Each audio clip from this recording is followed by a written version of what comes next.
Wir feiern heute Geburtstag. Das Umweltzeichen der Europäischen Union, das EU-Eco-Label, wird 30. Und wir von RAL sind seit der ersten Stunde mit dabei, denn wir sind die Vergabestelle für das Label in Deutschland. Wir haben also quasi hier heute in Halle ein Date mit der Umwelt.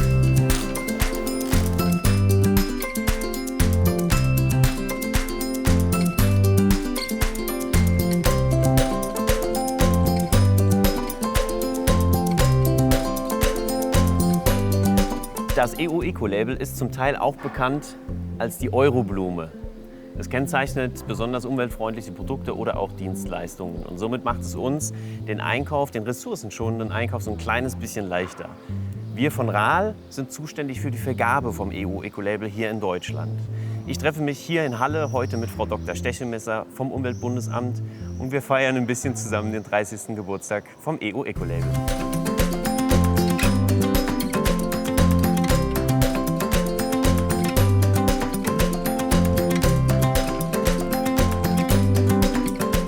Frau Stechelmesser, 30 Jahre EU-Eco-Label. Was bedeutet das für Verbraucherinnen und Verbraucher?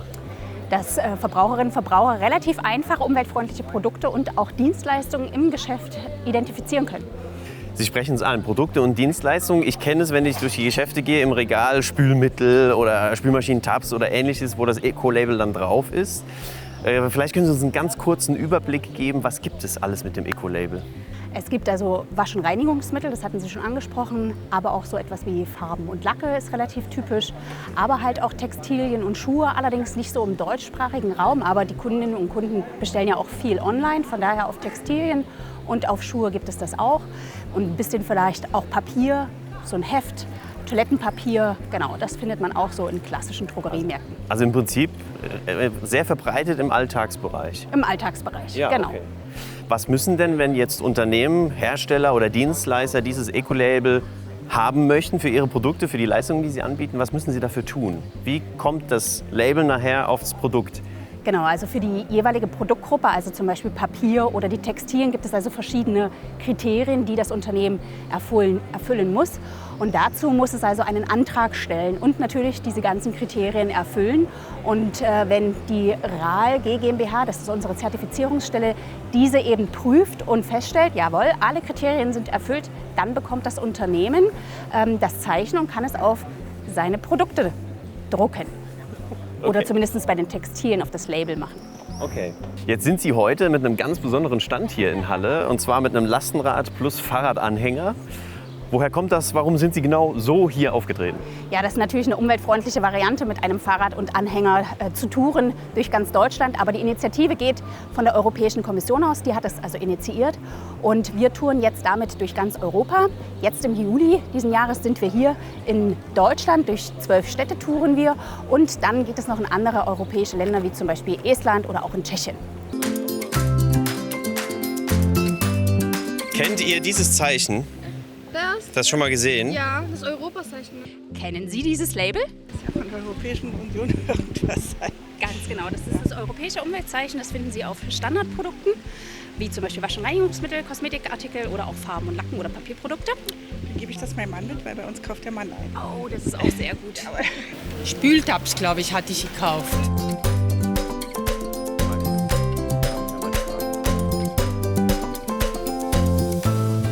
Wir sind heute in der Stadt Halle an der Saale und wir haben auch jemanden von der Stadt Halle heute bei uns, der Herr Rebenstorf.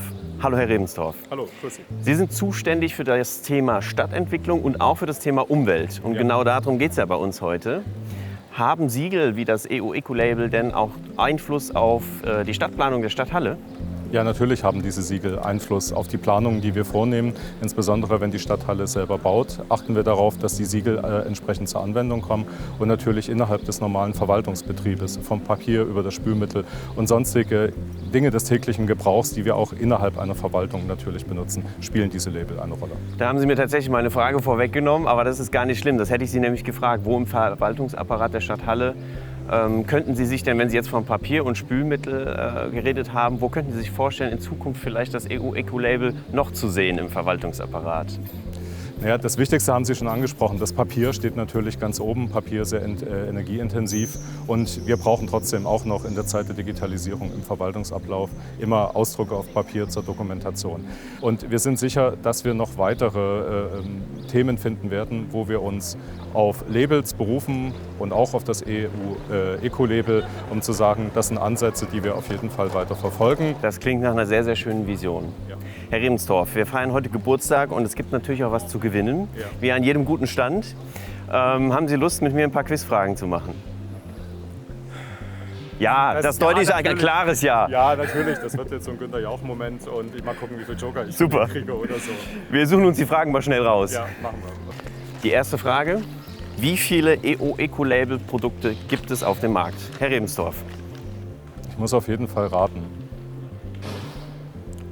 Oberer fünfstelliger Bereich bis 100.000. Sie haben gar nicht so schlecht geraten. Es sind tatsächlich zwischen 89.000 und 90.000 Produkten. Okay, also oberer fünfstelliger bis knapp Genau. sechsstellig.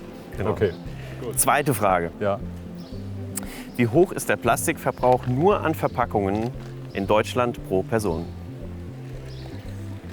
Auch da, Joker gibt es nicht, oder? Also raten. Da wird sicherlich alles mit reingerechnet. Ich mache jetzt einen Schuss, 350 Kilo pro Person und Jahr. Ich muss gestehen, ich hätte auch dreistellig getippt. Es ist tatsächlich zweistellig. Wow. In Deutschland ca. 38 Kilogramm pro Person.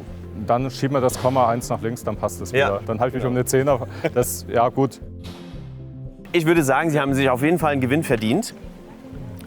Ich habe eine Kleinigkeit für Sie vorbereitet. Ein paar kleine EU-Eco-Label-Produkte, Brillenputztuch, ein Sattelüberzieher Putztuch. fürs Fahrrad Ja. und ich glaube, ein Duschgel ist auch noch dabei. Kann man auch gebrauchen. Herr Rebenstorf, vielen Dank, dass Ja. Sie da waren. Ich wünsche Ihnen noch einen schönen Tag. Danke, danke. Ihnen auch noch. Vielen herzlichen Danke. Dank. 30 Jahre. Danke. Schön, dass Sie da sind.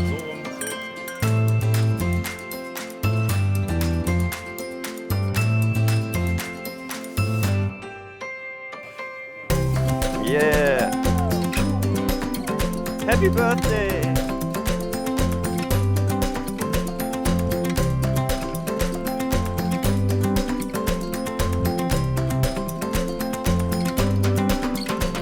So, jetzt haben wir genug geredet. Jetzt wollen wir den Geburtstag auch endlich mal gebührend feiern. Vielen Dank, Frau Stechemesser, für den Kuchen, den Sie extra mitgebracht haben. Wenn ihr Fragen habt, dann schreibt uns in die Kommentare oder schaut auf www.ral.de oder eu-ecolabel.de. Und dann sehen wir uns beim nächsten Mal mit einem neuen Thema wieder. Bis dahin, macht's gut. Tschüss.